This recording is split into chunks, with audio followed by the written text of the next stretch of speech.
Hello and welcome back to WD18, the Watford fan channel. Welcome back to another video. This time I'm going to be giving my thoughts on Watford's 1-0 away win at Pride Park against Derby County in the Friday night kickoff. Big win, really big win. Now, it wasn't the free-flowing football that we kind of expected when Ivic came in. We've seen some stuff at Maccabi Tel Aviv. We've seen in previous roles that he has and the style of football he wants to implement. And I think that will come with time. But what it was a resolute and very pragmatic performance, I think, from Watford. Obviously, that wonder goal from Joao Pedro is going to take the highlights. But the encouraging signs for me was how good we were defensively. I mean, the back five were so solid. Standouts for me, Ben Wilmot, Truth to Kong. The back three really, and Kabasele, those guys were fantastic. And obviously Ben Wilmot contributed to the goal with that fantastic run down the left-hand side, cutting in, playing it to Joao Pedro, and the Brazilian wonder kid did the rest. But even at wing-backs, I think Kiko, fantastic. The way he filled in at left wing-back, and we know he can play there as well. It's not his natural position, but we saw under Nigel Pearson he can play at left-back. And he did a fantastic job at left wing back as well. And Jeremy Ngakia, who's been one of the shining lights of this season so far. So defensively, brilliant. Don't think we could have done much more. Can't remember Foster really having to make a big save. Rooney had a free kick towards the end, but there was nothing really that Foster had to do, and nothing that I wouldn't expect him to save. Any saves he pulled off. The frustration I can understand to an extent is going forward. I think that's going to come with time. We've got Deeney, Gray, Hughes, Capoue, Sarr, all to come back in. Obviously going to be staggered, but I think Sarr and Capoue are the nearest to returns, and then probably Hughesy, and then Deeney and Gray. But the point is, we've got quality coming in. I mean, to keep hold of Hughes, Capoue and Sarr, if you'd said at the start of the transfer window that come the end of the domestic deadline that we'd keep those three players, you would have been ecstatic, I think, beforehand.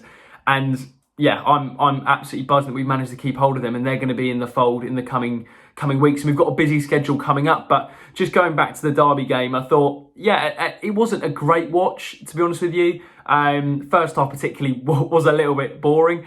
But I think that's the way Ivic set up. You know, we set up with a 5-4-1, 5-3-1-1. It was very pragmatic, and I think the game plan was keep it a 0-0, and maybe a set piece or one piece of skill would get us the win. And that's what happened with Joao Pedro's goal. And we'll talk through it now. As I said, fantastic run from Ben Wilmot, weaving in and out, play it to Joao Pedro. And as the commentator said at the time, you can't give him that time or space because he's got the ability to really produce those sort of goals.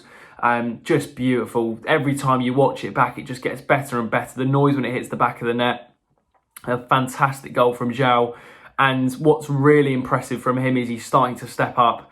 19 years of age, and he's just relishing the challenge. There's a sense of confidence about him, and a kind of good arrogance as well. He's got some real self-belief, and I think he's going to be a fantastic player for the future as well. But so impressed with him. I thought Ken Sema was versatile. I think first half Chalobah struggled. I thought he grew into the game in the second half.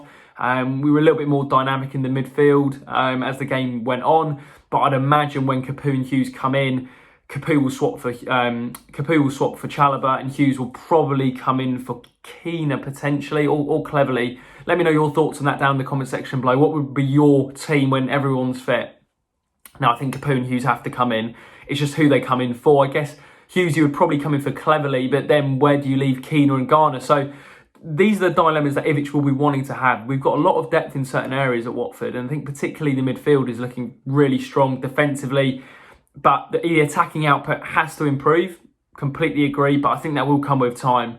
And what will also be interesting to see is whether Ivic continues with the 3-5-2 or the 5-3-2 when everyone's fit. We'll have to wait and see, but obviously with a busy schedule coming up, it gives him the time to rotate.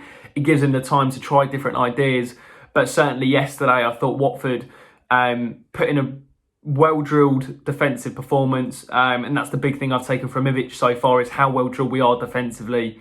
Looked brilliant, a clean sheet away from home, a 1-0 win, Joao Pedro on the score sheet, good day at the office, and we kick on going on to Blackburn on Wednesday, so really looking forward to that one. As I said, a busy schedule coming up, so make sure you do subscribe to the channel, follow us on all of our social medias. You can follow me personally at Jacob_Coleshaw, and I will see you very, very soon. Cheers, guys.